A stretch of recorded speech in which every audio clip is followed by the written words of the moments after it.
What I've taken from here with finding introduced so many friends, is that a great vision is needed, and the person that has it must follow it, like the eagle seeks the deepest blue of the sky. I've seen a lot of that today. A lot of my old friends that go way, way back. A lot of laughter, some tears. But that's Crazy Horse's vision, and I love that vision of Crazy Horse. It takes us to a place where, as individuals, where we can seek the deepest blue of the sky, and and to walk in a good way. I think for me that's an identity of who I am as a First Nation, Native, Aboriginal, Indigenous, as we were all coined back in the day. My reflection from seeing these honorable people is, when I first was introduced into Edmonton, I grew up with a lot of these people, and to see where they're at today, just brings warmth to my heart, my soul. There was a gentleman here that I did my healing through with the ceremony. The sweat lodge is here, Jacob Sanderson and Shirley. Blessed to have him here.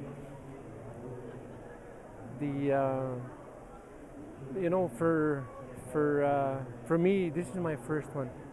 And Maggie, I said I'd never ever come, never say never, hey? And for being part of United Church of Canada, well, it's long, it's a 37-year-old story. My late mother-in-law was a very strong United Church lady, and she said, in order to marry my daughter, you have to be married in the United Church of Canada. So here I am, 37 years, I'm still in the United Church member. A lot of work being with the United Church of Canada. A lot of volunteer work I've done. I've seen a lot of the pains growing within this church. I've been with the Comprehensive Review Task Group. Very, very strong journey.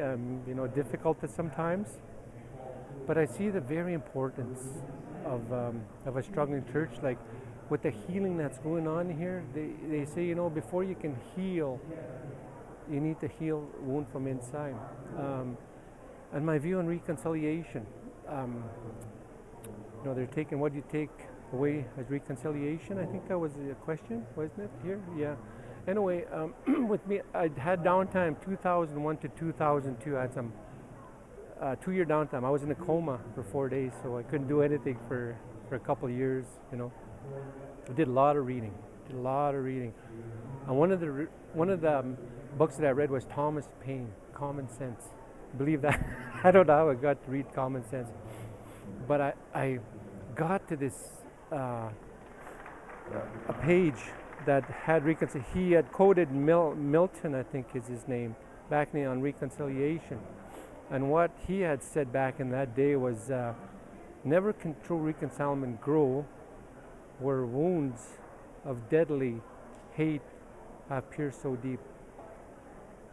So this is what I feel about, this residential school. So it is going to take some time, to become reconciliated in a good way. But I think it's beginning. And then, I guess in time, like any wound, that it'll become healed. So.